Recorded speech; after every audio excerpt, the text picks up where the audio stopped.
প্রিয় কবি, জাতীয় কবি কাজী নজরুল ইসলাম। আজ তার ১২৫তম জন্মদিন। কবি নজরুল আমাদের জাতীয় কবি, একটি বহুমাত্রিক চরিত্র। তার অনেক রকম রূপ আমাদের চোখের সামনে আসে, কিন্তু দীর্ঘদিন ধরে যারা তাদের কর্ম দক্ষতা নিয়ে আমাদের এই প্রিয় কবিকে মানুষের হৃদয়ে চোখের সামনে নিয়ে এসছেন, তাদের মধ্যে থেকে তিনজন আজকে আমাদের এই বিশেষ তৃতীয় মাত্রার অতিথি। প্রথমে যিনি রয়েছেন তিনি পেশায় একজন চিকিৎসক, কিন্তু ব্যক্তি জীবনে সাংস্কৃতিক অনুরাগী, বিশেষ করে আমাদের প্রিয় কবির গানের অনুরাগী। পেশার বাইরেও তার এক বিরাট পরিচিতি রয়েছে নজরুলের সঙ্গীত শিল্পী হিসেবে, এবং সেই পরিচিতিটি শুধু রাজধানী কেন্দ্রিক কিংবা বেতার বা টেলিভিশন কেন্দ্রিক নয়। তিনি থাকেন দিনাজপুরে এবং উত্তরবঙ্গের বিভিন্ন জায়গায় একজন নজরুল সঙ্গীত শিল্পী হিসেবে তার খ্যাতি রয়েছে। তিনি ডাক্তার শহীদুল ইসলাম। এরপর যিনি রয়েছেন তিনি প্রখ্যাত নজরুল সঙ্গীত শিল্পী, আজীবন যিনি নিজেকে নিবেদন করেছেন নজরুল সঙ্গীতে, নজরুল সঙ্গীত চর্চায়, তিনি ফেরদৌস আরা। তারপর যিনি রয়েছেন মোহাম্মদ নুরুল হুদা, বাংলা একাডেমির মহাপরিচালক, দীর্ঘদিন নজরুল ইনস্টিটিউটের নির্বাহী পরিচালক ছিলেন। আমাদের জাতিসত্তার কবি হিসেবে তার এক বিরাট পরিচিতি রয়েছেন। আমি মোহাম্মদ নুরুল হুদাকে প্রথম প্রশ্ন করব যে কবি হিসেবে আপনি কাজী নজরুল ইসলামকে কীভাবে দেখেন? কবি হিসাবে আমি একজন মানুষকে যেভাবে দেখি, কাজী নজরুল ইসলামকে সেভাবে দেখি। মানুষ হচ্ছে সেই যার ভিতরে, মনের ভিতরে একটা হুঁশ আছে, এবং হুঁশ মানে তার একটা সত্তা আছে, বোধ আছে। সেই বোধ থেকে নিজের কথাই বলতে পারে। যেমন একজন বাঙালি কবির কথা বলি, যে কবিকে দিয়ে আমরা বাঙালি শব্দটাই বুঝেছি, আজিবু সুকু বঙ্গালী হইলি। তার কি জন্ম, কোথায় কি, এগুলো বিস্তারিত জানা নাই। ঠিক সেই ধরনের একজন মৌলিক বাঙালি কবি, গণসত্তা থেকে উঠে আসা একজন মানুষ কাজী নজরুল ইসলাম। জীবনের শুরুতে যখন তিনি স্কুলে পরিপূর্ণ পাঠ গ্রহণ করেননি, তখনও তিনি এই কবিতা লিখতেন, মুখে মুখে কবিতা লিখতেন। আমরা বলি লেঠুর দলে তিনি গান গাইতেন। গান মানে কিন্তু আগে কবিতা, তারপর সুর আরোপ করা। আর যে কথা তিনি বলতেন সেটা নিজের কথা, শুধু নিজের কথা না, নিজের কথা বলতে কি চারপাশের যে মানুষ, সেই মানুষের কথা। এবং এইটা যদি করতে হয়, তার বোধকে উচ্চকিত করতে হবে। আমরা বলি তার চেতনাকে। কবিতা মানেই হচ্ছে একটা চেতন বোধের সম্প্রসারণ, এবং সেই সম্প্রসারণ করতে হলে আরেকটা জিনিস, নিজস্ব একটা পাঠ দিতে হবে। সেটা অন্য কীভাবে কবিতা লিখেছে, আগের কবিতা শুনতে হবে, একটা মিল দিতে হবে, একটা ছন্দ দিতে হবে। এটা কিন্তু তিনি কোনো স্কুলে পাঠ করেননি, না করেই শুধু শুনে দেখে। আর আমরা পাঠ বলতে আরেকটা জিনিস বুঝি, সেটি হচ্ছে সামনে যা দেখি। আমি একটা গাছ দেখলাম, গাছটাকে আমি পাঠ করি। গাছটাকে তিনি হয়তো ইয়েতে বর্ণমালায় পড়েছেন আলিফ, একটা গাছ আলিফের মতো দাঁড়িয়ে আছে। এই যে বোধটা একজন কবির আলাদা। কাজী নজরুল ইসলামের এই নতুন আলাদা বোধ নিয়ে তিনি জন্মগ্রহণ করেছিলেন। তার ঘরের আবহে, তার পাড়ার আবহে, এবং তার যে কর্মক্ষেত্র, বাল্য জীবনে যে কর্মক্ষেত্র, যাকে আমরা বলি লেঠুর দলের গান। আমি বিশেষভাবে এই কথাটি বলবো, এখান থেকে তার পাঠ শুরু, যাত্রা শুরু, এবং সেখান থেকেই কবিতা শুরু। ফেরদৌস আরা, স্বাভাবিকভাবে আপনাকে প্রশ্ন করবো নজরুলের গান নিয়ে, এবং নজরুলের সমাধিক পরিচিতি আমাদের কাছে যে নজরুল সঙ্গীত দিয়েই। সুতরাং নজরুলের গানের যে বৈচিত্র্য, আপনি অনেক নজরুল সঙ্গীত গিয়েছেন, সেটা আমার মনে হয় দু একটা গান দিয়েও আপনি বলতে পারেন যে এই সুরের বৈচিত্র্য বা গানের বিশিষ্টতা কী। এরকম বিশেষ বিশেষ দিনে আপনি বসেন, এছাড়াও আমাদের জিল্লুর রহমান সাহেবও বসেন। যখন এই নজরুল বা রবীন্দ্র এই বিশেষ দিনগুলোতে আপনি থাকেন, তখন কিছুটা শৈল্পিক যে সমালোচনা, সেই দিকটায় আমরা যদি যাই, সঙ্গীত নিয়েই কাজ। সেটা সঙ্গীতটা নজরুল সঙ্গীত হতে পারে, অন্য যে কোনো সঙ্গীতও হতে পারে। কিন্তু যখনই নজরুল সঙ্গীতকে আমরা চর্চা করে আসছি, গান কিন্তু শেখার যে বয়সটা থাকে, সেই বয়স থেকে আমরা কখনো বিভাজন করি না। আমরা শেখানোর সময়ও তাই করি। ছোটোবেলা থেকে যে গান শেখানো হয়, সেখানে এটা বলা হয় না যে শুধুমাত্র নজরুল গাও, শুধুমাত্র উচ্চাঙ্গ গাও, কিংবা শুধুমাত্র রবীন্দ্র গাও, এরকম ভাগ নেই। কিন্তু আমরা শিখতে শিখতে, এটা কিন্তু চিকিৎসাবিদ বলতে পারেন যে ওনারা যখন চিকিৎসার প্রথম ধাপে যান তখন কিন্তু স্পেশালাইজড হন না। সঙ্গীতও কিন্তু তাই জন্যই আমারও অনেক রবীন্দ্রসঙ্গীত শেখা আছে, অনেক ফোক, অনেক অন্যান্য গান, বাংলা গান, দেশাত্মবোধক গান, সব গানেই আমাকে দেখবেন। তবে আমি সবসময় বলবো এই গানগুলো এতটাই শান দেওয়া যায় শুধুমাত্র, আমি বোধ করি, এটা আমি চর্চা করি বলে হয়তো বা বলতে পারছি, নজরুল সঙ্গীত যেই চর্চা করবেন তার কণ্ঠটা সেভাবেই শানিত থাকবে এবং তার পক্ষে সম্ভব সব রকম গান গাইতে পারার যে ক্ষমতা, দক্ষতা, যোগ্যতা, এটা ধারণ করা। আমি মনে করি না যে অন্য কোনো গাইয়ে, অন্য কোনো ধরনের গানের শিল্পীর পক্ষে এটা এতটা সম্ভব বা এতটা সাবলীল। যার কারণে আমার এই সব দিকেই সঙ্গীতের সবগুলো ধারায় খুব স্বাচ্ছন্দ্য বোধ করি শুধুমাত্র নজরুল সঙ্গীত চর্চার কারণেই হয়তোবা এই ভালো লাগা। আর ভালো লাগাটি কি করে বুঝবো? বোঝা যায় যখন মানুষের হৃদয়ে ছুঁতে পারে, কারণ এর তো কোনো রাস্তা নেই। কাউকে পয়সা দিয়ে, টাকা দিয়ে খাইয়ে কখনোই ভালোবাসা অর্জন করা যায় না। সঙ্গীতের প্রতি ভালো লাগানো এটা সম্পূর্ণ ইথার দিয়ে যায়। ইথার যখন আপনার হৃদয়কে গিয়ে ছুঁতে পারলো, আপনার ভাব আবেগকে টাচ করতে পারলো।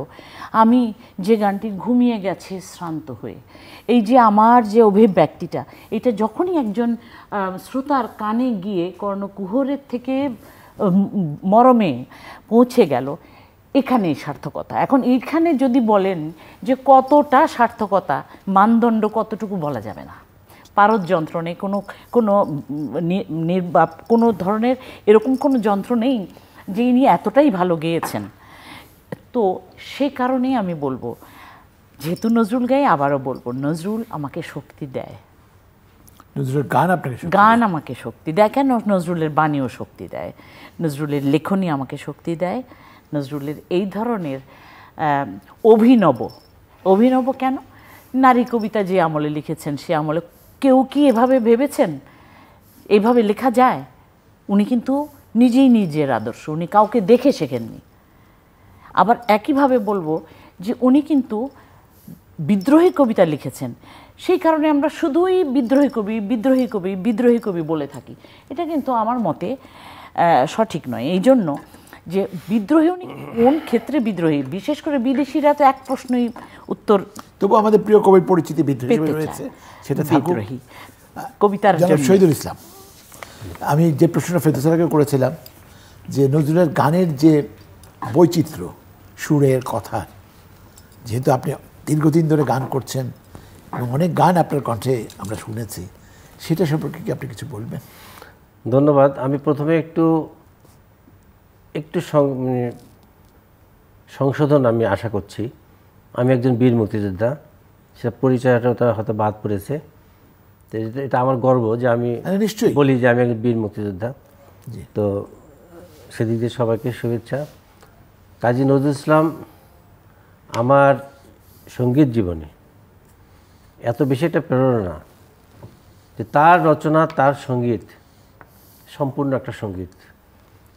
আমার সঙ্গীত বলতে যা বোঝাই, সব উপাদান তার সঙ্গীতে বিদ্যমান। কাজী তার মতো একজন স্রষ্টা, সঙ্গীত স্রষ্টা, সুরকার, গীতিকার, কবি, সাহিত্যিক, সঙ্গীত পরিচালক, যে তার রচনা থেকে আমরা কি পাই না। আমার মনের যে আকাঙ্ক্ষা একজন শিল্পী হিসাবে, আমি আগেও অনেক কথাই বলেছি, অনেকবার বলেছি যে আমি যদি নজরুলের না, আমি একটি যদি আধুনিক গান গাইতে চাই, নজরুলের গান দিয়ে আধুনিক গান গাইতে পারবো। আমি খেয়াল গাইতে চাই, নজরুলের খেয়াল গাইতে পারবো। আমি যদি ফোক গাইতে চাই, লোকসঙ্গীত, ভাইয়া, ভাটিয়ালি, নজরুলের গান দিয়ে গাইতে পারবো। আমি হাসির গান যদি গাইতে চাই, নজরুলের গান দিয়ে গাইতে পারবো। এমনকি হিন্দি গান গাইতে চাইলে নজরুলের গান দিয়ে গাইতে পারবো। দু একটা উদাহরণ দেবেন কি? হ্যাঁ, অনেক রয়েছে, অনেক। হ্যাঁ, নজরুল যে হিন্দি, আমাদেরও অনেক দর্শক রয়েছেন যারা অনেক কিছুই যেমন হিন্দি জানতে গানে চান। আগার তুম রাধা হতে শাম, হ্যাঁ যদি তুমি যদি রাধা হতে শ্যাম, হ্যাঁ সখীরে দেখে তো সখীরি দেখে হ্যাঁ, তো বাগ মে বাগ মে কামিনী, জুহি চামেলি কি কেসি বাহার হ্যাঁ। হাসি গান হাসির গান অনেক রয়েছে। হাসির গান কয়েক প্রকার আছে। একেবারে হাসি যেখানে কিছু মেসেজও আছে। তোমরা সাইয়া সাইয়া হ্যাঁ, যেমন মনে করেন এই যে একটা বলি যে হে ভেবা কান্ত, খান্ত দাও হে গান খান্ত, তব গান শুনে টানছেন লুঙ্গি খুলে ভেঙে যায়, বর্ষিরে বেঁকে যায় রাগে বর্ষির প্রায়, ধরিয়া সুরের কাঁচা করিছ গামছা কাঁচা। এটা কবিতা না গান? নজরুলের গান, গান হাসির গান এবং হাসির গান। হ্যাঁ। এর সাথে আরেকটা জুড়ে দিতে চাই যে মুলতানি গাই, আমি মুলতানি গাই, শ্রোতারা বাসুর সম। শুনলেই কিন্তু মনে হবে মুলতানি রাগ গাচ্ছে, কিন্তু পরের লাইনটি হচ্ছে শ্রোতারা বাছুর সম, ঘন ঘন তোলে হাই, মুখপানে চেয়ে মম, ঘন ঘন তোলে হাই। তোলে হাই, আমি মুলতানি গাই। এই মুলতানি গাই মানে শ্রোতারা তো কিছু বুঝছে না, তারা শুনছে তো। সেই আরো এই গানের মজা আছে কি যে ধরিয়া সুরের টান, সেই শ্বশুরের দাড়ি ভাসুরের দাড়ি সব টান মানে গাড়ির সব মানে রাগের যে একটা উচ্চাঙ্গ সঙ্গীতের টান বাট এমন ভাবে করছে, সবাই শুধু হা করে দেখছে আমি মুলতানি গাই।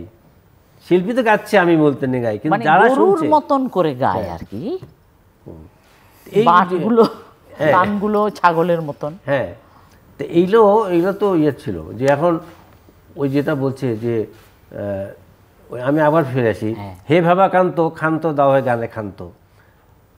এখন বলছে যে তোমার পাড়ায় কেন লইলাম বাড়ি ভাড়া, ছাড়ে গামার সাধা শুনে প্রাণ হলো খাঁচা ছাড়া। অর্থাৎ একজন সঙ্গীত শিল্পী সে চর্চা করছে, তার এত কর্কশ গলায় পাশের বাড়ির লোক সে মন্তব্য করছে যে তোমার এই গলা শুনে প্রাণ হলো খাঁচা ছাড়া, তুমি ক্ষান্ত দাও গানে ক্ষান্ত দাও, হে ভাবা কান্ত তুমি ক্ষান্ত দাও।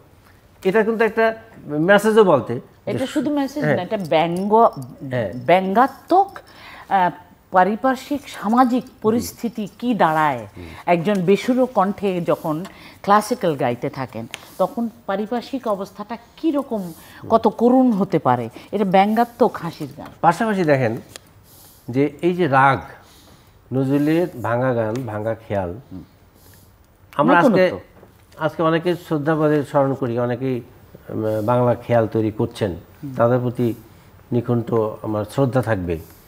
কিন্তু নজরুলের যদি মেঘমধুর বর্ষায় যদি আমি জয়জয়ন্তী গাই, ফিরে নাহি এলে প্রিয় ফিরে এলো বর্ষা, এই নটমালা যদি গাই, আমি 2 লাইনে একটা খেয়াল বন্দেজ তো তাই হয় না, হ্যাঁ, তা আমি 2 লাইনে একটা বন্দেজ গাচ্ছি, হ্যাঁ,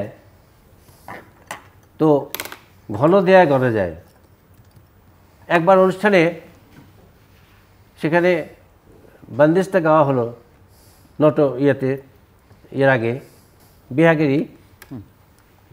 তো এখন আমি বললাম যে ঠিক আছে, ওই বন্দেজ যখন হিন্দিতে হলো, তা বাকি অংশটা আমি করি, ঘন দেয়া ঘরে যায়, দিয়ে আমি বাকি অংশটা শেষ করলাম।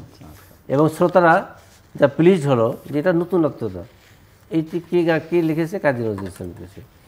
এই যে নজরুল ইসলাম দিয়ে আমি হাসির গান গাইলাম, আমি অনেক কিছু শেষে খেয়ালও গাইলাম, এটা কাকে নজরুলকে দিয়ে তো সম্ভব হয়েছে, তাই নজরুল রচনা থেকে সম্ভব হয়েছে। সেই নজরুলকে নিয়ে আমরা কি করছি? শুধু সম্ভব না, তার সামনে কোনো আদর্শই ছিল না, তিনি নতুন করে সৃষ্টি করছেন এগুলো হারিয়ে যাওয়া জিনিসকে অবলুপ্ত প্রায় রাগকে তুলে নিয়ে এসছেন আধুনিক বাংলা গানে। কিন্তু জন্মরহুদা আমরা প্রায়ই একটা শব্দ শুনি, স্বশিক্ষিত কবি নজরুল। হ্যাঁ, এই ব্যাপারটা স্বশিক্ষিত কবি নজরুল, আমি যা বলছিলাম তাতেও তো এই কথাই বলা আছে। স্বশিক্ষিত বলার সত্ত্বেও আজকে গান নিয়ে যে আলোচনা হচ্ছে তাতেও এই কথাটা বলা হচ্ছে নজরুল একেবারেই শুরু থেকে শুরু করেছেন, তার আগে কিছু ছিল না। কথাটা কিন্তু সত্য নয়। সত্য নয় এই কারণে, যদি একটা জমিতে চাষাবাদ করার সময় কোনো সার না দিয়েও আপনি কিছু একটা বীজ দেন, তার বীজটা যদি ফুটে ওঠে, তাহলে বুঝতে হবে ওই মাটিতে আগে থেকে এক ধরনের সারের প্রস্তুতি ছিল। বাংলা কবিতাতেও, বাংলা সাহিত্যেও, বাংলা গীতিতেও, গানেও আমি বলবো এই প্রবণতাটা ছিল।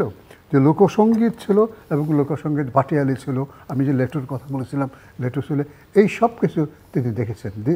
কাজেই কিন্তু কাজী নজরুল ইসলামের ক্ষেত্রে আমরা এই জন্যই এই কথাটা বলি, তার যে বিদ্যায়তনিক শিক্ষা সেটা কিন্তু তিনি এসএসসিও, তখন ম্যাট্রিক ছিল, ম্যাট্রিক পাস করেননি, দৌড়েরামপুর স্কুল থেকে তিনি চলে গেলেন এবং তারপর কিন্তু তিনি কিন্তু অনুসরণ করেছেন। যেমন কাজী নজরুল ইসলামকে বলা হতো রবীন্দ্র গানের হাফিজ বলা হতো। রবীন্দ্রনাথ যা কিছু লিখতেন তিনি কাজী নজরুল ইসলাম সব গানকে তিনি মুখস্থ করতেন, গাইতেন, গেয়ে শেখাতেনও। হ্যাঁ, এটার মূল ব্যাপার উনি মাঝে মাঝে ওনার অনুসারীদের কিছু কিছু শেখাতেন। না, শেখার আগে তো নিজেকে শিখতে হবে। নজরুলের এই যে পরিগ্রহণ ক্ষমতা, এটা ছিল অসম্ভব। এই পরিগ্রহণ ক্ষমতা থাকার ফলেই এবং শৈশবে তার পাঠ কি ছিল? আরবি ছিল, ফার্সি ছিল, বাংলা ছিল, ইংরেজি ছিল, সব পাঠ ছিল। আপনারা হিন্দির কথা বলছেন, সে হিন্দি পাঠও ছিল। এই সব পাঠ ছিল বলেই তিনি নিজের ভিতর একটা বহুমাত্রিক সত্তা তৈরি করতে পেরেছিলেন নিজেই। এবং তার ভিতরে আপনারা পরে দেখবেন একটা নিজস্ব নান্দনিকতাও আছে, যা পৃথিবীর কোনো নান্দনিকতার সঙ্গে মেলে না। আমার সুন্দর বলে একটা ছোট প্রবন্ধ আছে, এবং সেই ছোট প্রবন্ধে তিনি বলেছিলেন, আমার সুন্দর প্রথম এলো গল্প হয়ে, হয়ে নয়, কিন্তু তার রচিত এবং প্রকাশিত যে প্রথম লেখাগুলো, তার ভিতর বাউন্ডারির আত্মকাহিনী, কিন্তু ব্যথার দান, এগুলো কিন্তু খুবই বিখ্যাত। শুধু বিখ্যাত না, এগুলো তার গান চর্চার ক্ষেত্রে বিশেষ অবদান রেখেছে। আপনি তো জানেন তার স্বরশ্রুতি নামে একটি রচনা ছিল। সেই রচনাতে দেখা যায় তিনি সব ধরনের সুর সম্পর্কে দিলীপ কুমার রায়ের কাছ থেকে কিংবা যারা এই যে উস্তাদ ছিল তাদের কাছ থেকে শিখেছেন, এবং তিনি নিজে বেশ কিছু রাগ তৈরিও করেছেন। তাহলে এই জন্যই বলছি, তথাকথিত স্কুলে, কলেজে কিংবা সঙ্গীত বিদ্যালয়ে পাঠ গ্রহণ না করেও তিনি স্বশিক্ষিত, নিজে শিখেছেন। এইভাবে যারা শেখে তারা সারা পৃথিবীতে আপনারা দেখবেন তারাই শ্রেষ্ঠ প্রতিভায় পরিণত হয়। আমি যদি বলি রবীন্দ্রনাথ সম্পর্কে একই কথা বলতে হবে, তার তো বিদ্যায়তনিক কোনো পাঠ নেই, কিন্তু জোড়াসাঁকুতে সকাল থেকে শুরু করে সন্ধ্যে পর্যন্ত তার 10-12টা ক্লাস ছিল, বিভিন্ন ক্লাস ছিল, নিজে শিখেছেন। আপনি শেক্সপিয়ারের কথা বলেন, একই ঘটনা কিন্তু ঘটবে। কাজে সব মৌলিক প্রতিভাই মূলত স্বশিক্ষিত, এবং সবগুলোই স্বশিক্ষিত মৌলিক প্রতিভাগুলোর দান বা মূল্যায়িত হয়েছেন তারা শুধু মানুষের কাছে নয়, তারা এটা পেয়েছেনই ঈশ্বর প্রদত্ত। ঈশ্বর প্রদত্ত তো বটেই, তার চেয়ে আরেকটা বড় কথা, তিনি এখনই হয়তো এই প্রশ্ন আসবে, 125 বছর যাচ্ছে, তিনি এখনো কেন প্রাসঙ্গিক? এই কারণে তার রচনা বর্তমানের কবি আমি ভাই ভবিষ্যতের নবী বলে তিনি প্রশ্ন করেছিলেন তাদের সেই তার যারা সমালোচক 30-এর কবিদের। আজকে দেখেন 30-এর কবিরা অবশ্যই ভালো কবি, তারা আছেন, কিন্তু প্রাসঙ্গিকভাবে নজরুল বেশি রয়ে গেছেন। কেননা নজরুল শুধু ব্যক্তির জন্য নয়, একটি সমাজের জন্য, একটা জাতির জন্য, এবং বিশ্ব নামক যে মহাজাতি সত্তা আছে তার জন্য প্রাসঙ্গিক, প্রতিটি শ্রেণীর জন্য, নতুন প্রজন্মের জন্য, তারুণ্যের জন্য। যেন শহীদুল ইসলাম, এই প্রসঙ্গ ধরে বলি যে এই যে 125 বছর পরেও কবি আমাদের কাছে প্রাসঙ্গিক। আপনি উত্তরবঙ্গে, মানে রাজধানীর বাইরে যে তরুণ সমাজ রয়েছে, তাদের কাছে নজরুলের জনপ্রিয়তা কেমন, বা তাদের প্রতি নজরুলের প্রতি তাদের আগ্রহ কেমন? এটা একটা অন্তরের একটা আমার মানে আকাঙ্ক্ষা যে বলার, যে আপনি আমাকে হয়তো ইন্সপায়ার করলেন বলার জন্য, যে বর্তমান যে অবস্থাটা নজরুলের কিন্তু আমাদের বেড়েছে, শ্রোতা বেড়েছে, শিক্ষার্থী বেড়েছে, কিন্তু আমরা যারা নজরুলের সঙ্গে, নজরুল চর্চার সঙ্গে সম্পৃক্ত, আমরা পাশাপাশি আমরা খুব ব্যথিত, উপেক্ষিত, অবহেলিত। কারণ কি? সেটা তো একটা ব্যাপার, কিন্তু তরুণরা নজরুলের প্রতি কেমন আগ্রহী? তরুণদের আকাঙ্ক্ষাতে আমাকে চাহিদা পূরণ করতে হবে। তো সেখানে তো আমার যে ওরা যদি অবহেলিত দেখে তাহলে তরুণরা তো আগাবে না, সেটা বলতে চাচ্ছেন? হ্যাঁ, সেটাই না। এখন তরুণদের যে আকাঙ্ক্ষা, তাদের যে স্পৃহা, যে আমাকে এই যে 2 দিন আগেই কিছু নজরুল সঙ্গীতের শিক্ষার্থীকে নিয়ে আমি বসছিলাম, যে তখন বললে যে আমাদের কিছু নতুন, আপনি ঢাকা যাচ্ছেন, এই ইয়াতে যাচ্ছেন, আমাদের কিছু নতুন গান নিয়ে আসবেন। তাদের আগ্রহটা এখানে কী ধরনের, নতুন নতুন গান বলতে তার কী বেরোচ্ছে? গান তো আছেই, গান ইউটিউবে আছে, গান গ্রামোফোন রেকর্ডে। আমি আপনাকে প্রশ্ন করি যে গান তো আছেই, শুধু জানতে চাই নজরুলের গানের সংখ্যা কত আর কতগুলো গান গাওয়া হয়? ফেরদৌসারা কত গান, আপনি কত গান, নতুনরা নতুন গান যে চাইছে কোন নতুন গান আপনি তাকে দিচ্ছেন? হ্যাঁ, সেটাই তো আমাদের দায়িত্ব। আমি যখন কোনো মিডিয়াতে গান করব, আমি চিন্তা করবো যে আমার জনপ্রিয়তা কোথায়, কোন গানটি গাইলে আমি বাহবা পাইব, কোনটা গাইলে আমি ধিকৃত হব। কিন্তু আমি এসব বিচার করে দেখা গেলো যে আমি এই মুসলিম কয়েকটি গান বারবার গেয়ে আসছি। কিন্তু এটা কি আমার দায়িত্ব নয় যে সে ছড়িয়ে দেওয়া, এই নজরুলের যে বিশাল ভান্ডার থেকে গান নিয়ে আমাদের সবার মধ্যে ছড়িয়ে দেওয়া? এটা তো আমার দায়িত্ব। আমি এই দায়িত্বের সূত্র ধরে একটু আগে ফেরদৌস স্যার আলোচনা করছিলেন যে নজরুল ইনস্টিটিউট থেকে বা বিভিন্নভাবে লং প্লে বেরিয়েছে। লং প্লে বা গান ধরে রাখার জন্য বেরিয়েছে 2টো বা 3টে লং প্লে, এটা দীর্ঘ সময় ধরে। তারপর আর গানের কিছু বেরোয়নি, কিন্তু নজরুল সম্পর্কে বই প্রচুর বেরিয়েছে নজরুল ইনস্টিটিউট থেকে।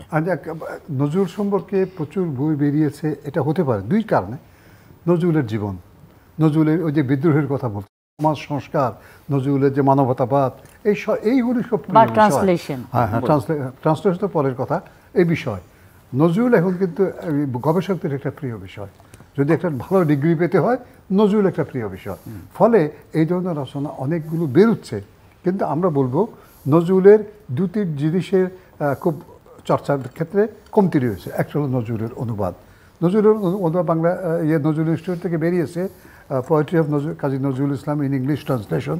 এটা আমার সম্পাদনায় প্রথম খণ্ড বেরিয়েছে, দ্বিতীয় খণ্ড আজ পর্যন্ত বেরোয়নি।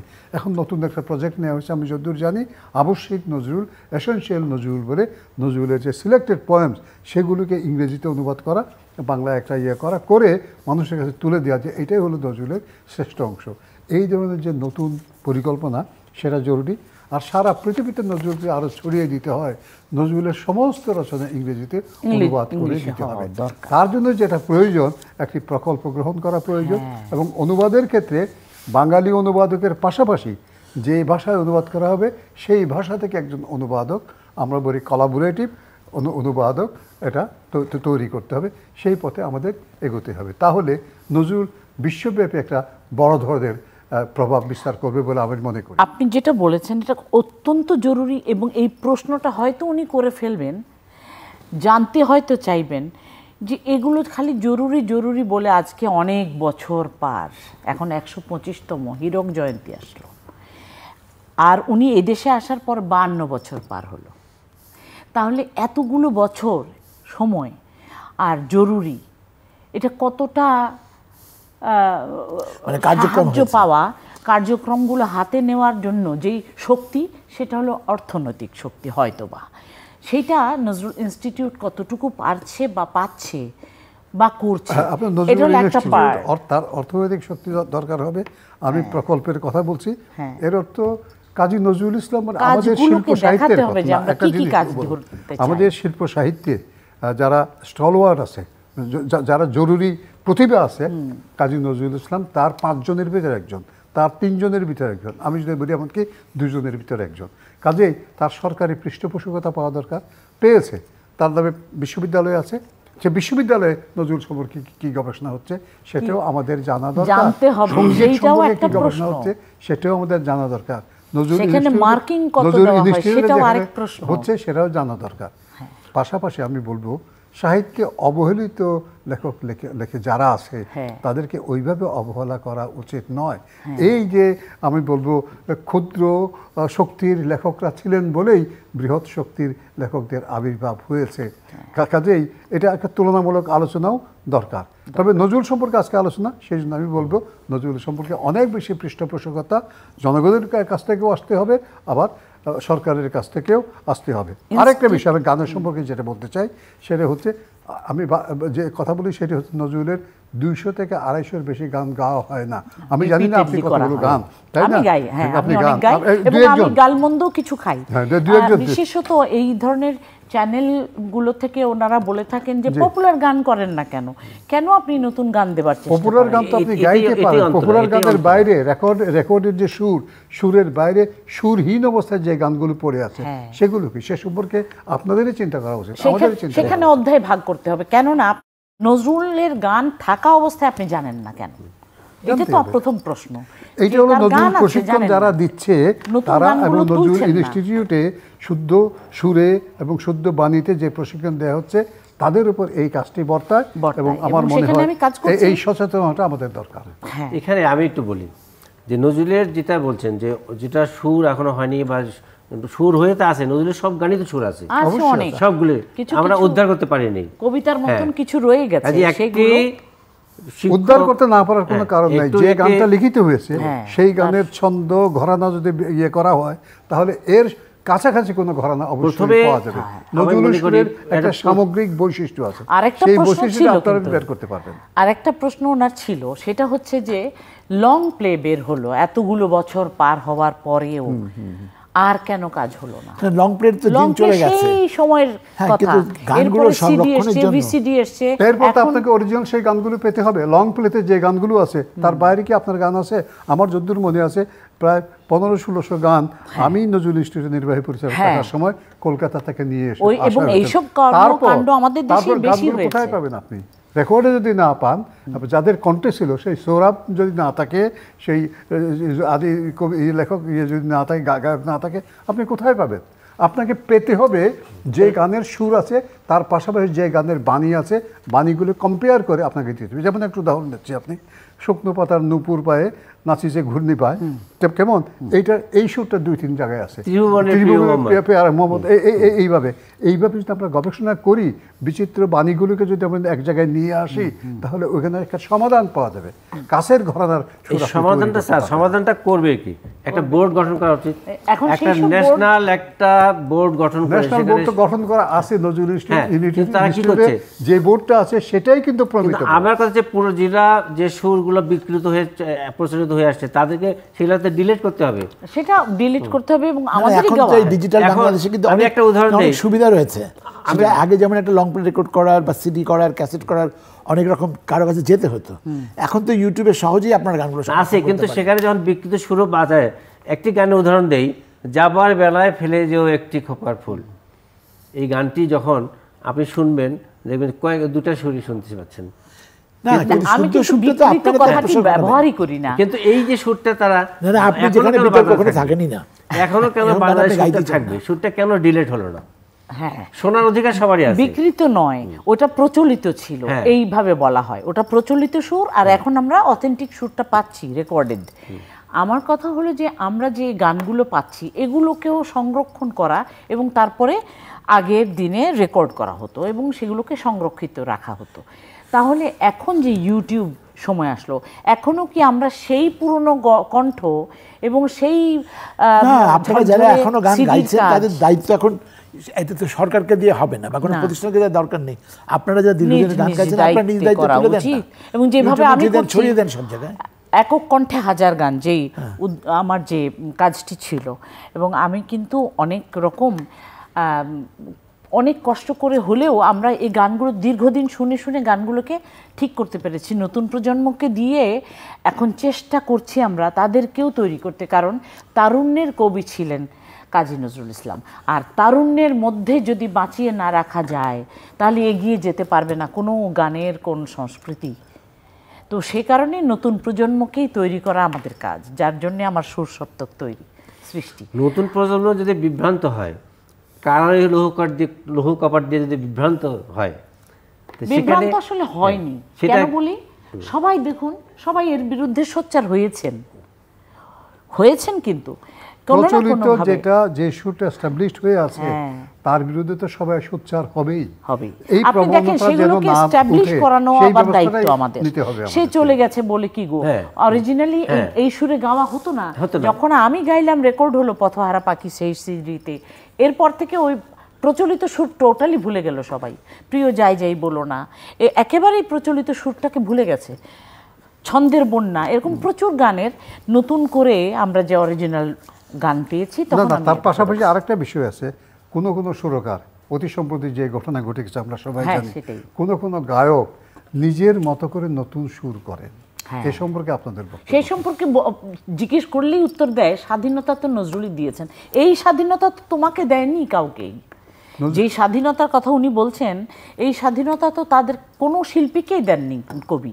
কবি দিয়েছেন বৈশিষ্ট্য, গানের সুরের বৈশিষ্ট্যের স্বাধীনতা, সুরের বৈশিষ্ট্যের। এখানে লেখনী অথবা গানটির কোনো স্বাধীনতা নয়, সুরের বৈশিষ্ট্য। মানে রাগাশ্রয়ী কোনো গান থাকলে, ক্লাসিক্যাল টাইপের কোনো গান থাকলে, সেইখানে আপনার ওই ক্লাসিক্যালটাকে ক্ল্যারিফাই করার জায়গা ওখানে। আপনাকে সেখানে স্বাধীনতা তখনই দেওয়া হয় যখন আপনি খুব যোগ্যতা সম্পন্ন একজন শিল্পী, ওই রাগটি সম্পর্কে আপনার ধারণা আছে। এটা তো রাগের বেলায় আপনি যেটা বললেন স্বাধীনতা, এটাকে আমি যদি পজিটিভভাবে ধরি, যে গানগুলো আদৌ আজকে সুর আমাদের কানে আসেনি, স্পেশাল বোর্ড বসিয়ে সেই গানগুলো যারা ভালো সুর করতে পারে তাদেরকে দিয়ে সেই গ্রহণযোগ্যতা যদি আমাদের আসে, ওইখানেই তো আমার বাধাটা, যে আপনি নজরুলের দেওয়া গানগুলোই তো তুলছেন না, হ্যাঁ ওগুলোই তো জানছেন না। নতুন গানের প্রশ্ন তো তারও পরে আসছে, তার কিন্তু এই যেগুলো আসছে না সেটাকে কোথায় পাবো আমরা এইভাবে না করলে? আমার মনে হয় নজরুলের অন্য ভূমিকার দিকে যাওয়া উচিত। নজরুল যে আমাদের জাতিরাষ্ট্র বাংলাদেশের উদ্ভবের কথা বলেছেন, চিন্তার দ্বারা প্রভাবিত হয়েছেন, বঙ্গবন্ধু শেখ মুজিবুর রহমান আমাদের জাতিরাষ্ট্র প্রতিষ্ঠিত হয়েছে, এ বিষয়েও আমরা। জাতির জনক বঙ্গবন্ধু শেখ মুজিবুর রহমান এতটাই ভালোবাসতেন জাতীয় কবি কাজী নজরুল ইসলামকে, যার কারণে তার এই বাংলাদেশের প্রধানতম জায়গায় এসেই প্রথমেই যে কাজটি উনি করেছেন, আমাদের প্রিয় কবি কাজী নজরুল ইসলামকে এই দেশে নিয়ে এসেছিলেন, যেটা পরবর্তীতে আমরা গর্বিত বোধ করি যে আমাদের এই মাটিতেই আমাদের কবি রয়েছেন। আসল কথা, কোন মাটিতে উনি রইলেন সেটা বড় কথা নয়, এই বাঙালি জাতির কবি বা এই বাংলা ভাষার কবি আমাদের জাতীয় কবি। আপনি যে কথা বলছেন আমার মনে হয় এটা স্পষ্টই বলা উচিত, জাতির জনক সর্বকালের শ্রেষ্ঠ বাঙালি বঙ্গবন্ধু শেখ মুজিবুর রহমান কাজী নজরুল ইসলামের বাণীটিকে গ্রহণ করে জয় বাংলা, জয় বাংলার পূর্ণচন্দ্র জয় জয় আদি অন্তরীণ, এই শব্দ কিংবা বাঙালির বাংলা প্রবন্ধে বাঙালি যেদিন বলতে পারবে বাঙালির বাংলা, বাঙালি সেদিন অসাধ্য সাধন করবে, বাঙালি সেদিন দেশকে স্বাধীন করবে, এই কথা বলেছিলেন। বাংলার জয় হোক এই কথা বলেছিলেন, এবং সেখান থেকে বাণী নিয়েই বঙ্গবন্ধু শেখ মুজিবুর রহমান নজরুলকে নিয়ে এসেছিলেন, জাতীয় কবি হিসাবে এই বাংলাদেশে ঘোষণা করেছিলেন, এবং এখনও তিনি জাতীয় কবির মর্যাদায় আছেন। সেই কাজী নজরুল ইসলাম মাঙ্গলিকতার কবি, ব্যক্তিমঙ্গলের কবি, জাতিমঙ্গলের কবি, সর্বজাতিমঙ্গলের কবি, সাম্প্রতিক অতি সম্প্রতি এই বিষয়টা, এবং সবচেয়ে বড় কথা হচ্ছে অসাম্প্রদায়িকতার বিরুদ্ধে সেই বিষয়টি আমাদেরকে আজকে তুলে ধরা উচিত। আর একটা কথাই আমি খালি বলে যাচ্ছি আজকে তৃতীয় মাত্রায়, আমি মনে করি, শুধু আমি না, আপনারা সকলেও মনে করবেন, কাজী নজরুল ইসলাম সর্বকালের শুধু নয়, একটি বছরের 365 দিনের যতগুলো মুহূর্ত, তার প্রত্যেকটি মুহূর্তের জন্য, প্রত্যেকটি শ্রেণীভেদ মানুষের জন্য, প্রত্যেকটি বয়স উপযুক্ত মানুষের জন্যে যা কিছু লিখে গেছেন, এবং অসাম্প্রদায়িক হয়েও তিনি যতজন মানুষ, যত ধর্মীয় মানুষের জন্য লিখে গেছেন, সব সম্প্রদায়ের জন্য, সব সম্প্রদায়ের জন্য লিখে গেছেন। এটা আর কোনো কবি লিখেননি, কোনো কবি না, কোনো কবি না। কনফিডেন্টলি বলছে, সকল জাতির কোটি উপাসনালয় গাহে তোমারই জয়, তাই তো? আকাশ বাতাস রবি গ্রহ তারা চাঁদ তোমারই জয়। আপনি কোনো অনুষ্ঠানে যান না, যে কোনো ধর্মীয়, তার জন্যই উপযুক্ত গান। না, বিষয়টা এভাবে বলা যেতে পারে। আমার মনে আমাদের বললেন কাজী নজরুল ইসলাম বাংলা ভাষার শ্রেষ্ঠ কবি যারা আছে, তাদের শঙ্করের সঙ্গে, তাদের প্রতিভার সঙ্গে, তাদের মননশীলতার সঙ্গে, তাদের নান্দনিকতার সঙ্গে যুক্ত। আমরা যে সোনার বাংলা বলি, সেই সোনার বাংলা শব্দটি বোধটাই রবীন্দ্রনাথের কাছ থেকে আসা। যেমন নজরুল রবীন্দ্রনাথের ভিতর কোথাও পার্থক্য নেই, একটা ব্রিজ আছে, একটা সেতু বন্ধ আছে। নজরুলের যে বঙ্গবন্ধুর যে সোনার বাংলা, সেই সোনার বাংলা, এই স্বপ্নটা রবীন্দ্রনাথের কাছ থেকে এসেছে। কাজেই আমরা তাকে কোনো মতেই ইয়ে করতে পারবো না। আমরা শুধু আমাদের শুধু বলতে হবে যে একমাত্র নজরুল যেটা, নজরুল যেটা করছে স্বাধীনতার কথা, বলবীর বল উন্নত মমশীর শির নেহারে আমার নত শির ওই শিকর হিমাদ্রির, যার অন্যরূপ হচ্ছে এবারের সংগ্রাম আমাদের মুক্তির সংগ্রাম, এবারের সংগ্রাম স্বাধীনতার সংগ্রাম। এই বিষয়ে আমরা বলবো কাজী নজরুল ইসলাম একই সঙ্গে নান্দনিক সৈনিক, একই সঙ্গে বিদ্রোহের যে কথা বলেছিলেন সেই বিদ্রোহের সৈনিক। আমি কি প্রশ্নটা আপনি এইভাবে করতে পারি যে আমাদের জাতির জনক বঙ্গবন্ধু শেখ মুজিবুর রহমানের সঙ্গে আমরা অনেক কিছুতে দেখি রবীন্দ্রনাথ বা নজরুলকে দিয়ে তিনি রবীন্দ্রনাথ, কাজী নজরুল এবং বঙ্গবন্ধু শেখ মুজিবুর রহমান বাংলার স্বাধীনতা থেকে আরম্ভ করে, মুক্তি থেকে আরম্ভ করে, জাতিরাষ্ট্র থেকে আরম্ভ করে বহুজাতিক রাষ্ট্রের কথা যদি আমরা বলি, তাহলে এই তিনজন একেবারে অবিচ্ছেদ্য একটা সূত্র। তবে এক্ষেত্রে সবচেয়ে কর্মর যিনি কাজটা যিনি করেছেন তিনি বঙ্গবন্ধু শেখ মুজিবুর রহমান, শ্রেষ্ঠ বাঙালি। এই জন্য তিনি সর্বকালের শ্রেষ্ঠ বাঙালি, অন্য দুজন সর্বকালের শ্রেষ্ঠ বাঙালি কবি হিসেবে আমরা এটাকে অবশ্যই গ্রহণ। এবং আমি আরও একটা জিনিস জুড়ে দিতে চাই, সব রকম আন্দোলনে, নিপীড়নের বিরুদ্ধে, অত্যাচারের বিরুদ্ধে, নির্যাতনের বিরুদ্ধে কাজী নজরুল ইসলামের সোচ্চার হবার যে শব্দচয়ন, ডিরেক্ট আন্দোলন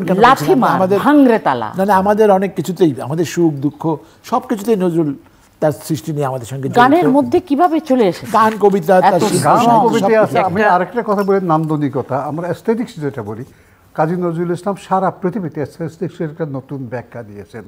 সেটা আমরা সাধারণত মনে করি যা সুন্দর তাই বোধহয় এস্থেটিক আর নান্দনিক না। শক্তি সংহার বলে একটা কথা আছে, শক্তি দিয়ে যখন আমি নিজেকে রক্ষা করি সেটাও কিন্তু সুন্দর, সেই সৌন্দর্যেরও একটা ব্যাপার আছে। 16 প্রকার সৌন্দর্যের কথা তিনি বলেছিলেন। কাজেই এই কাজী নজরুল ইসলাম, আমরা যে আগে বলেছি মৌলিক কবি এবং সর্বমানবিক কবি, এই কথাটি সত্য। স্যার একটা জিনিস আমি বলি, এই যে আগুনের পরশমণি ছোঁয়া প্রাণে, রবীন্দ্রনাথের বিখ্যাত গানটি, কোনো এক অনুষ্ঠানে সবাই জানে যে প্রথমে অনুষ্ঠানের শুরুতে এই গানটি প্রদীপ জ্বালিয়ে সবাই গাইছে। আমি বললাম যে এইবার আমি গাবো নজরুলের গান, একই প্রেক্ষাপটে কি গাইলাম, প্রথম প্রদীপ জ্বালো মম ভবনে।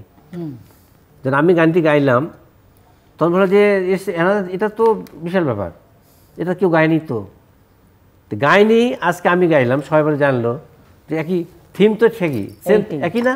এটা তো কোনো একটা সমীহ হচ্ছে ডাইরেক্ট, তাই না? এটা তো পরম্পরা, আগে রবীন্দ্রনাথ, তারপর কাজী নজরুল ইসলাম, এই পরম্পরা তো আছে। এই পরম্পরার শীর্ষবিন্দুর নাম হচ্ছে বঙ্গবন্ধু শেখ মুজিবুর রহমান। বলছে রক্ত নিশি ভরে একই এ শুনিও রে, মুক্তি কোলাহল বন্দি শৃঙ্খলে, কাহারা কারাবাসে মুক্তি হাসি হাসে, টুটেছে ভয় বাধা স্বাধীন হইয়া তলে। আপনি যেটা বলতে পারেন, এই যে বাণীভঙ্গিটা বাংলা কবিতা, এটা সম্পূর্ণ আলাদা।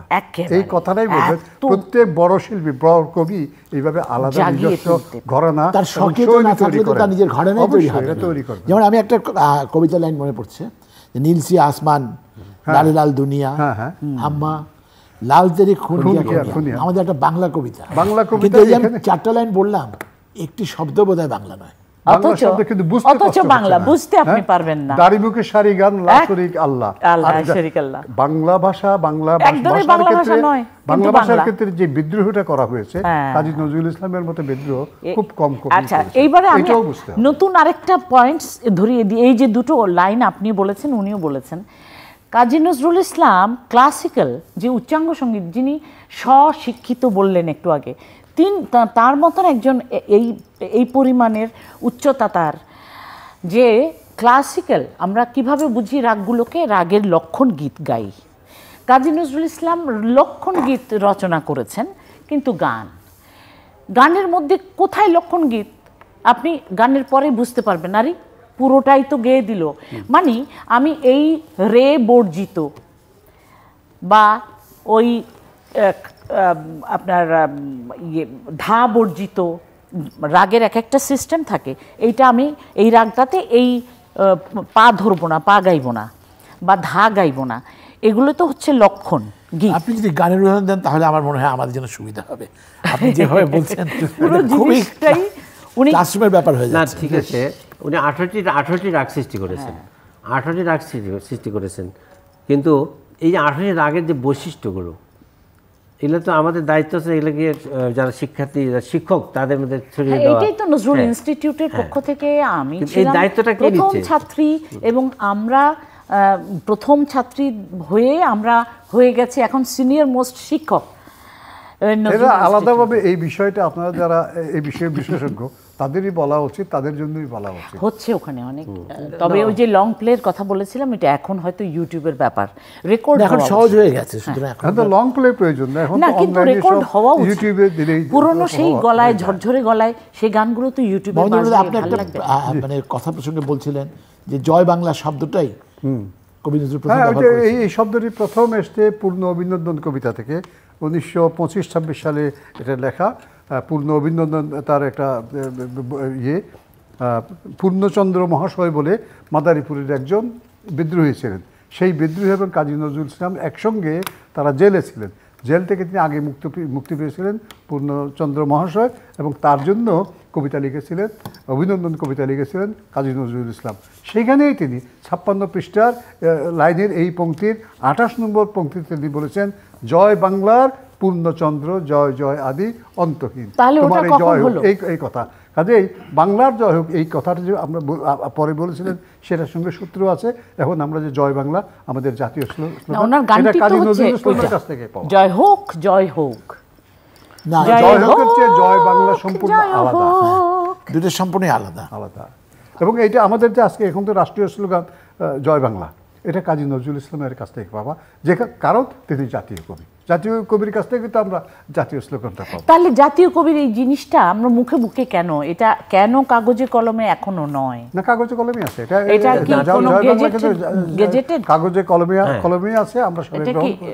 হ্যাঁ, বেরিয়েছে গেজেটে। আপনার মনের গেজেটে জাতি সবাই তাই বলে, মনের গেজেটে জাতীয় কবি চলবে না। পৃথিবীতে একটা কথা আমি বলি, একটা মামলাও হয়ে গেছে, জাতীয় কবি কোথাও ডিক্লেয়ার করতে হয় না। একটা জাতি যখন একটা কবিকে, এত কবি বাংলাদেশে আছে, বাংলা সাহিত্যে আছে, আমরা তো জাতীয় কবি হিসেবে গ্রহণ করছি কাজী নজরুল ইসলাম। সরকারি গেজেট যেটা বলছেন, আমি বলবো এতদিনের অভিজ্ঞতায় সরকারি গেজেট খুব বেশি প্রয়োজন নাই। কিভাবে রাষ্ট্রপতি যখন লেখেন জাতীয় কবি, রাষ্ট্রপতি লেখেন জাতীয় কবি, মাননীয় প্রধানমন্ত্রী লেখেন জাতীয় কবি, মহামান্য রাষ্ট্রকবি লেখেন জাতীয় কবি, মন্ত্রী লেখেন জাতীয় কবি, আপনি লেখেন জাতীয় কবি, তাহলে জাতীয় কবিতে হতে তার আর বাধা কোথায়? আর কাউকে তো আমরা জাতীয়, সেখানে বাধা নেই। অনেক সময় লিখিত যদি না থাকে, পৃথিবীর কোথাও এইভাবে জাতীয় কবি লিখিত কোথাও আছে কিনা এটা প্রশ্ন সাপেক্ষ। পৃথিবীকে তো বাংলাদেশই দেখাচ্ছে এত না, বাংলাদেশকে তো শুধুমাত্র প্রয়োজন নাই তো এটা। এই যে 9 মাসের যুদ্ধ, আসলে আমরা জাতীয় কবি সবাই বলছি, যেটা বলছেন যেটা শক্তির উৎস, তো আমরা জনগণ আমাদের কথা আমরা সবকিছু বলছি, সুতরাং এটা মানে আলাদা করে কি আছে সেটা আমাদের পরবর্তী পর্যায়ে জানার ব্যাপার। কিন্তু আমি যতদূর জানি এটা কিন্তু আইনে আমাদের আদালতে একটা প্রশ্ন উঠেছিল, এখনো এটা মীমাংসিত নয়। যেহেতু আদালতে প্রশ্ন সাপেক্ষ আছে, আমাদের এই নিয়ে কথা বলা উচিত কিনা প্রশ্ন আছে, মীমাংসিত নয়। কোনো আলোচনা তো আপনাকে এটাও জানতে হবে পৃথিবীর আর কোথাও জাতীয় কবি রাষ্ট্রীয়ভাবে স্বীকার করা আছে কিনা। পয়েন্ট রিয়েট স্বীকার করা আছে, এবং এসে 1 বছরের জন্য 2 বছরের জন্য, আমাদের যেমন জাতীয় অধ্যাপক আছে 2 বছরের জন্য 3 বছরের জন্য, ওইটা তেমনি। কিন্তু জাতীয় কবি চিরকালের জন্য, এবং এটা মানুষের বুকে বুকে মুখে মুখে আমাদের বিশ্বাসের ভিতর, আমাদের বক্তব্যের ভিতর থাকবে। ডাক্তার শহীদুল ইসলাম, আমরা নজরুলের অনেক গান, প্রথমেই আমরা আলোচনা করেছিলাম ইসলামী সঙ্গীত, শ্যামা সঙ্গীত, রণসঙ্গীত, এরকম অনেক ধরনের গান নজরুলের কাছ থেকে আমরা পেয়েছি। এবং কিছু কিছু গান ধর একই সুরে, আমি খুব সাধারণ শ্রোতা, একই সুরে আমার মনে হয়েছে যে 2 বা 3টে গান রয়েছে, সেটা নজরুলের ক্ষেত্রেই আমি দেখতে পাই। সেরকম 2-1টা উদাহরণ আপনার মনে পড়ে? একটু আগে আমরা কথা উঠলো যে ত্রিভুবনের প্রিয় মোহাম্মদ, তার শুকনো পাতা নূপুর পায়ে, তো এই যে একই সুরে। এখন কিছু গান আছে আমি দিচ্ছি, সেটা হচ্ছে যে অকুল তুফানে নাইয়া করপা, নাইয়া ধীরে চালাও তরুণ, একই সুর, একই ধরনের সুর, কিছু কিছু তফাৎ আছে, লোকসুর, তাই তো? লোকসুর থাকলে একই লোকসুরে ভেরিয়েশন দিয়ে অন্য গানকে একই সুর দেওয়া যায় না। লোকসুর না, ঠিক মানে একই সুর, যেটা লোকসুর হুবহু একই সুর না হতে পারে, হুবহু সেটাই আরেক গানের, মানে যদি এখানে আপনাকে আরেকটা নতুন একই বাণী যদি হয়, একই ধরনের বাণী হলে একই সুর দেওয়া যাবে। হুদা ভাই, আমি এই ব্যাপারটা একটু বলি।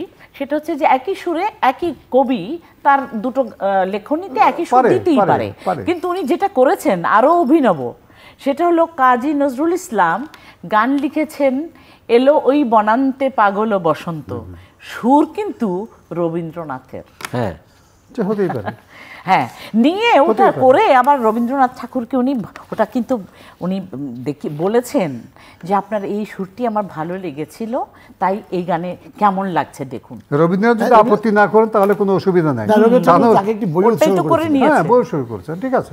তাদের আরেকটা কথা আমি জিজ্ঞেস করি, এটা আপনাকে জিজ্ঞেস করি জি।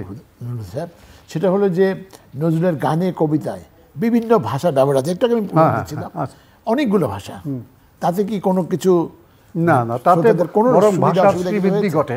আমি বলবো যে পৃথিবীর সব ভাষাতেই, আপনি বাংলা ভাষা দিয়ে দেখবেন, বাংলা ভাষাতে আমি বলবো যে সারা পৃথিবীতে যত ভাষা আছে প্রায় সব ভাষার কোনো না কোনো শব্দ বাংলা ভাষায় আছে। কারণ বাংলা এই ভাষাটি এমন একটি ভাষা, এমন একটি জায়গায় আছে যেখানে সারা পৃথিবীর সব মানুষ, সব নৃতাত্ত্বিক মানুষ তারা এখানে উপস্থিত হয়েছে, সব ধরনের ভাষা নিয়ে উপস্থিত হয়েছে। এর ফলে একটা ভাষা আরো বেশি আন্তর্জাতিক হয়ে ওঠে। আমি যে মুহূর্তে বলছি, আমি যে টেলিভিশন বলছি, এই টেলিভিশন কি বাংলা শব্দ? অতি সম্প্রতি এসে উপস্থিত হয়েছে।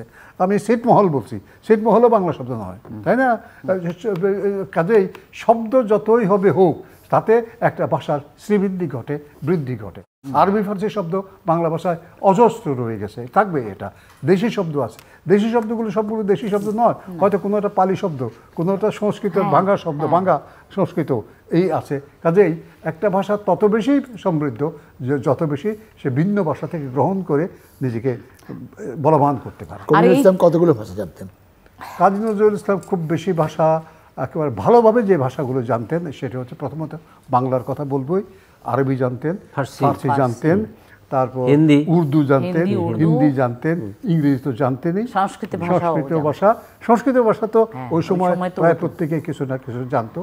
এর বাইরে গুজরাটি জানতেন কিনা, এই যে উপমহাদেশ, এই উপমহাদেশ যতগুলো আপনি দেখবেন, গোষ্ঠী দেখবেন, জাতি গোষ্ঠী দেখবেন, প্রত্যেকেরই আলাদা আলাদা ভাষা আছে। এই সব ভাষারই কিছু কিছু প্রতিযোগিতায় প্রাইজ পেয়েছিলাম, ওইখানে গিয়েও আমার মনে হয়েছিল একটা অভিনব জায়গায় এসেছি এবং ওরা আমাদের একটা ভাষাও বুঝবে না।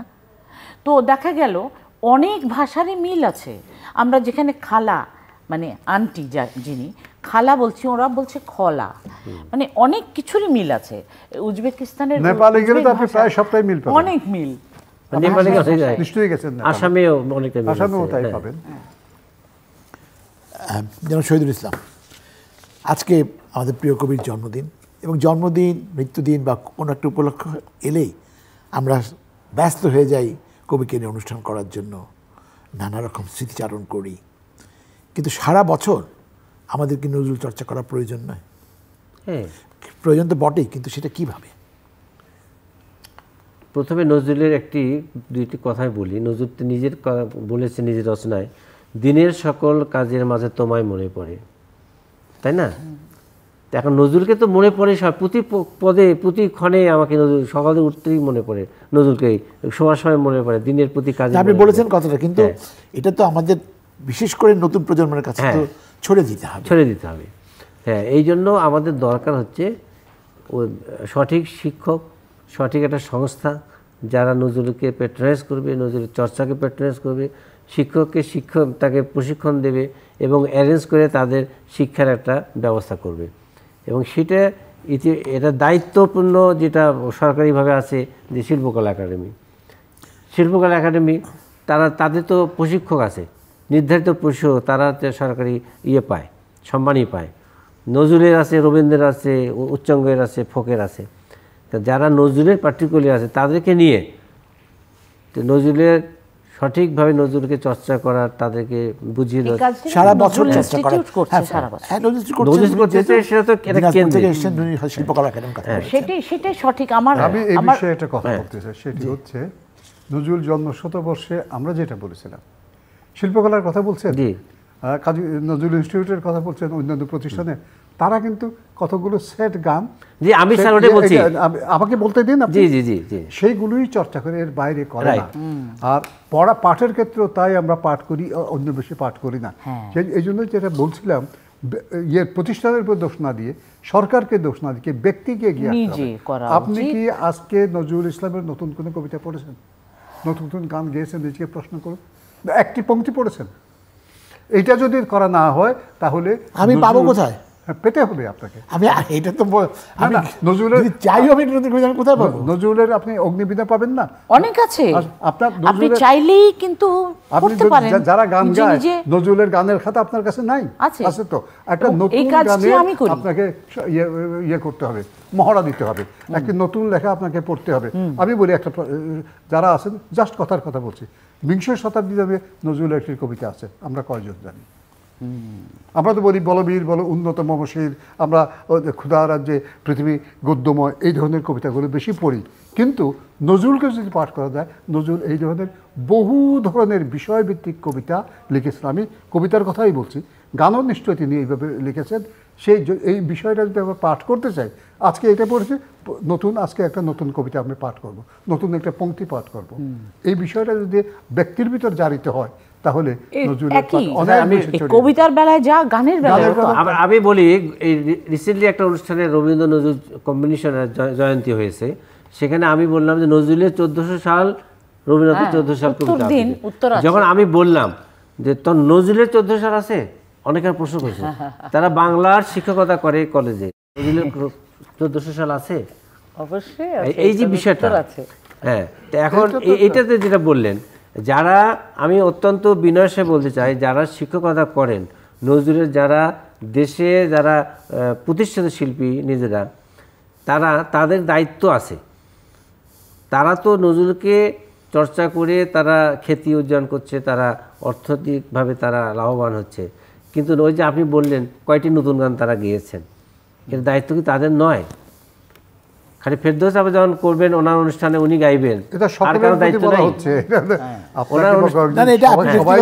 কিছু নেই, এটা শিল্পী বলেন, নজরুলকে ভালোবাসেন যারা এই অনুষ্ঠান দেখছেন, প্রত্যেকেরই দায়িত্ব আমাদের প্রিয় কবিকে শুধু যে আমাদের নতুন প্রজন্মের কাছে তুলে ধরা তাই নয়, বিশ্ববাসীর কাছে তুলে ধরা যে আমাদের বাংলা সাহিত্য, আমাদের সংস্কৃতি এতটা সমৃদ্ধ।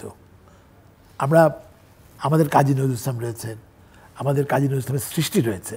আজকের দিনে যেমন এটা বিশেষ করে আমরা মনে করি, তেমন জামরুল হুদা বললেন, আপনি বললেন, ফেরদৌস আরা বললেন, তিনজনেরই একই কথা যে বছরের 365 দিনই আমাদের নজরুল চর্চা করা উচিত।